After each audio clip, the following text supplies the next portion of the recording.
Hakika maisha yetu duni haya kutuzuia kufurahia. Masomo yangu ya chuo kikuu yalikamilika haswa. Hii ilikuwa ni mwaka 2021.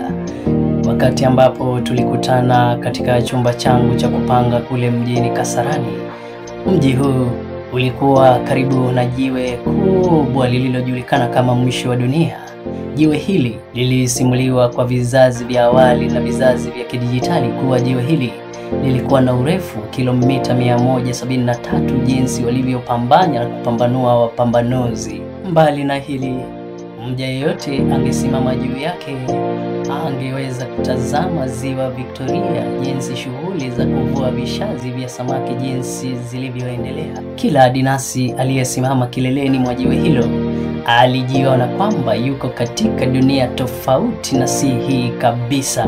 Haidhuru lakini hii ni baada ya kumwoji Bwana Mumaji kukupata msichana wa aina yako na haiba yako. Ulinijua kama mwalimu na ambaye hakuwa amefuzu katika uzamifu kama ilivyokuwa kwako wewe. Hakika uliponyanyuka kutoka kitini, macho yetu yalitazamana tena. Hakika sote tulitabasamu. Uliniambia kwamba ulikuwa unawahi kwake Mama Collins ili kusongwa nywele. Hakika lisilobudi hubidi na likibidi hutendwa. Sikuwa na budi wala jakamoyo kukutilia pondo, hata ingawa maisha yangu hayakuwa steady kama yalivyokuwa kwako wewe, kwa maana ulikuwa umeajiriwa. Ulinishinda kwa kilomita fulani hivi, maana wewe ulikuwa umeajiriwa. Nilikufungua kamba ili uweze kuwahi nafasi kwake Mama Collins, maana Mama Collins alikuwa ni fundi stadi wa nywele, na kwa hivyo customer walijazana kama utiriri hadi 12 macheo. Kweli ulikuwa msichana mwenye muundo na wa aina yake, si size 8, si kiuno kama nyigu, si mnene na si ngonda. Hakika ulinitia moyo kuendelea katika lindi la bado tumaini lipo.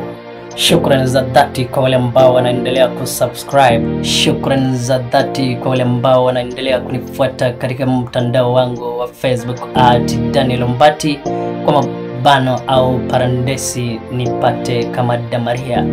Kwenye akaunti yangu ya YouTube nipate @BwanaManju, na pia vile vile katika mtandao wangu wa TikTok nipate kule kama Dan Waintanke mwisho wa dunia. Kwaheri kwa sasa.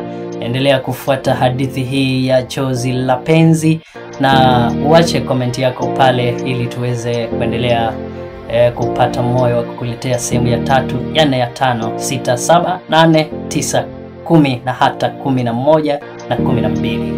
Kwaheri kwa sasa. Jina langu ni Ombati Daniel. Kwaheri.